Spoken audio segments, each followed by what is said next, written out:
গরমে প্রশান্তি দেওয়ার জন্য এরকম একটা ডেজার্ট আইটেমই যথেষ্ট।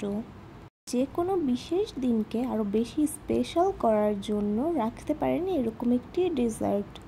চলুন ফুল রেসিপি দেখে নেওয়া যাক।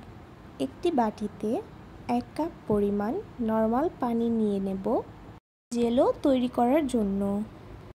তাতে দিয়ে দেব 4 টেবিল চামচ পরিমাণ চিনি, 1 চামচ পরিমাণ আগার আগার পাউডার। এখন চিনি আগার আগার পাউডার পানির সাথে সুন্দরভাবে মিশিয়ে নেব। চিনি এবং আগার আগার পাউডার পানির সাথে সম্পূর্ণভাবে মিশে গেলে একটি প্যানে নিয়ে নেব এবং হাই টু মিডিয়াম আঁচে চুলায় জাল দিয়ে নিব বলক আসা পর্যন্ত। এখন বাটিতে পছন্দ অনুযায়ী কালার দিয়ে আগার আগার আর চিনির যে মিশ্রণটা তৈরি করেছি সেটা দিয়ে দেব। জেলো তৈরির জন্য আপনারা আপনাদের টেস্ট অনুযায়ী মিষ্টির পরিমাণটা কম বা বেশি দিতে পারেন। মিশ্রণটি দেওয়ার সাথে সাথে একটু কালারের সাথে নেড়ে মিশিয়ে দেব। মেশানো হয়ে গেলে একটি সাইডে রেখে দিব সেট হয়ে যাবার জন্য। প্রায় 20 থেকে 30 মিনিটের মধ্যেই এই জেলোটা তৈরি হয়ে যাবে। দেখতেই পাচ্ছেন কত সুন্দরভাবে জেলোটা তৈরি হয়ে গিয়েছে। এখন আমি আমার পছন্দ অনুযায়ী কেটে নিচ্ছি।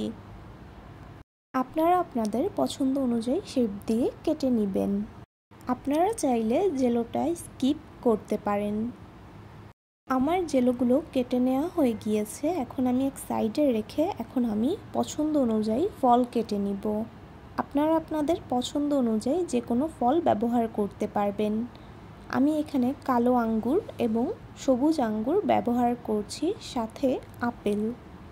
ফল কেটে নেওয়া হয়ে গেছে। এখন আমি ফালুদাটা তৈরি করে নিব।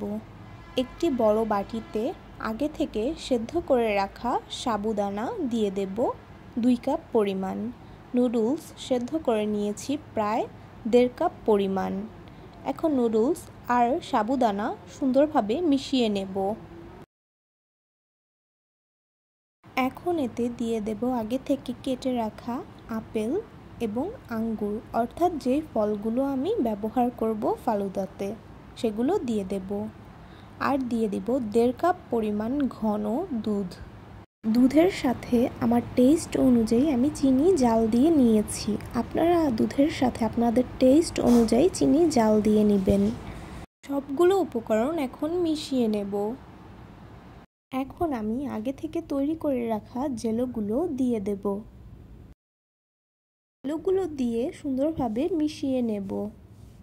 দেখতেই পাচ্ছেন মাশাআল্লাহ কতটা সুন্দর লাগছে ফালুদাটা। এটা খেতেও আলহামদুলিল্লাহ এতটা টেস্টি হয়, বানিয়ে খেলেই বুঝতে পারবেন।